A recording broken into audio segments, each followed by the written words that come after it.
प्रभु तुम्भर असीम धैर्य एवं एकाग्रता पाई आम्भको एठारे प्रतिष्ठा करि परिबो सेथिपाई आम्भे प्रीत।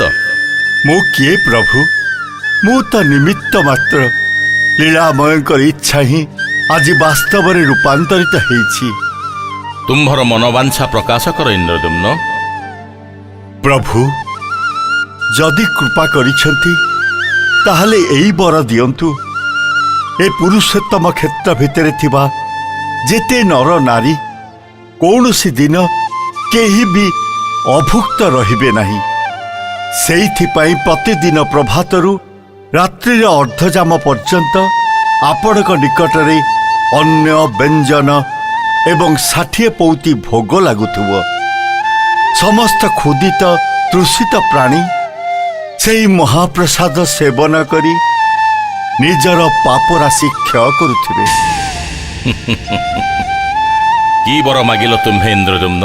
आम्भर प्रीति पाई तुम्हे एपरी आयोजनर बर मागिनेल। उत्तम, तुम्भर इच्छा पूर्ण हब, किंतु तुम्हे निज पाई किछि बर माग। जदि प्रसन्न हेले प्रभु ताहले एई बर दियंतु जेपरी मो परे मो वंशरे आउ केही रहिबे नहीं।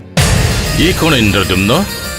बर नाम रे तुम्हे अभिशाप मागी नौच कौन पाई? प्रभु आपण स्वयंभू ए सबु आपणक कीर्ति हुए तो मो वंशरे केही केबे एहा तांको पूर्वपुरुषंक कीर्ति बोली कही गर्व करि पारंती। सेमिति गर्व जेपरी केही न करंतु सेइथिपाई मु ए बर मागिछि। साधु साधु इंद्रद्युम्न, साधु तमर निस्वार्थपरता। सबु आपणक दया प्रभु। शुण इंद्रद्युम्न, आज बैशाख शुक्ल पक्ष अष्टमी तिथि। आज आमर यही मंदिरर प्रतिष्ठार दिन। तेणु आगामी जुग जुग धरी यही बैशाख शुक्ल पक्ष तिथिटी नीलाद्री महोदयाष्टमी नाम परिचित हब। यथा आज्ञा प्रभु।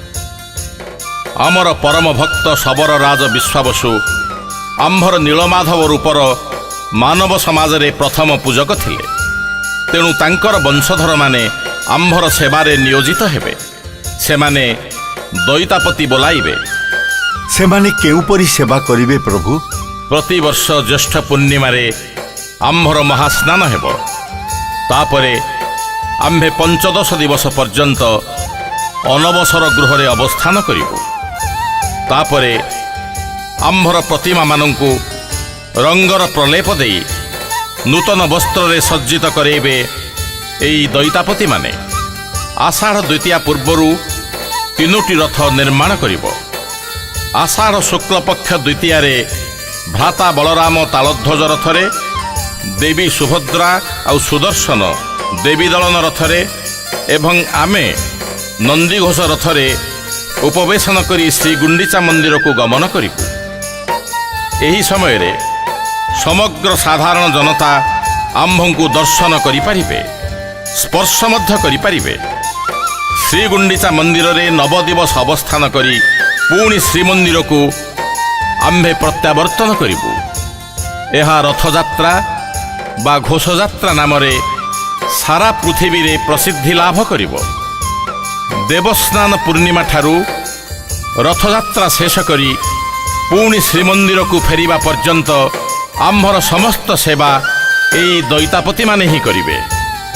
यथाज्ञा प्रभु। मोर अन्य जने परम भक्त हेउचंती विद्यापति। तांकर ब्राह्मण स्त्री गर्भरु जात पिला माने एवं वंशधर माने आम्भर पूजक हेबे। आउ सबरी स्त्री गर्भरु जात पिला माने एवं वंशधर माने सुपकार बा शुद्ध स्वार बोलाइबे।